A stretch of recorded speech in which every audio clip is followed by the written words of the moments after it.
Welcome back, Thrani. I'm Joe B. Today we'll be going over the acute phase physical therapy protocol for the first 3 days of lumbar laminectomy. Let's dive in.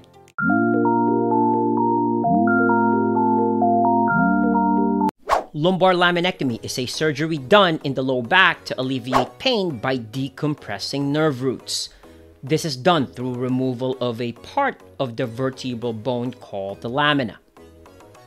After the operation or post-op day 1, lumbar swelling is expected, especially after a posterior lateral autograft fusion.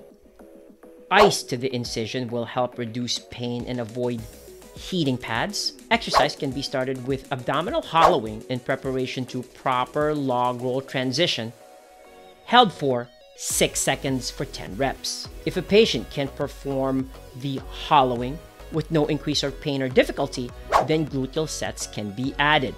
If patient can perform the gluteal sets with no increase in pain or difficulty, then multifidus activation with tailbone press towards the bed can also be added.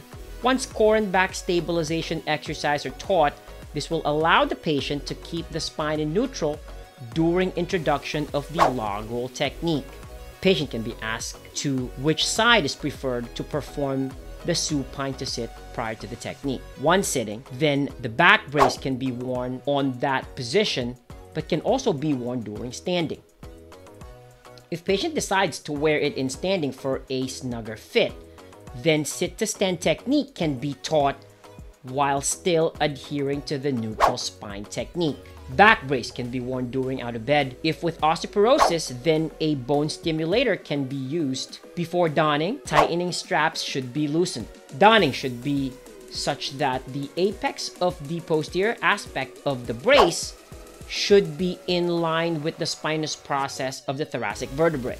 Then tightened in such a way that it is snug, and breathing deeply, the patient feels the restriction. Right over left, then the tightening straps. Doffing should be in such a way that the tightening straps are taken off first, then pulling off the belt. For post-op day 2, Thomas stretch can be added on this day with bed alarm off and max inflate setting selected.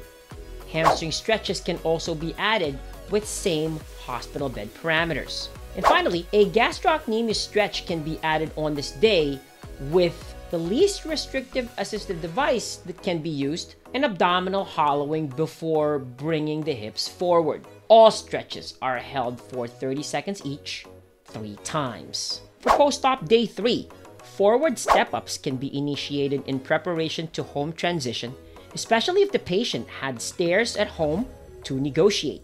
It is important that the patient points the kneecap in line with the foot, then pulls up by keeping the trunk erect.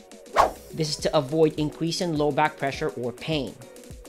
Forward step-off can also be added by ensuring that the patient comes down with the heel first, maintaining the knee to be in line with the toe in avoidance of pelvic drop or opposite trunkless, since those can increase low back pressure or pain. In addition to this, plane level ambulation with least restrictive assistive device tolerated, or treadmill use without an incline are encouraged for 10 minutes, 1 to 2 times per day. If patients are discharged from the hospital after post-op day 1, then all these exercises are encouraged to be given as homework. If you like this video, please like, share, and comment. And for more therapy animations, please subscribe to Thrani.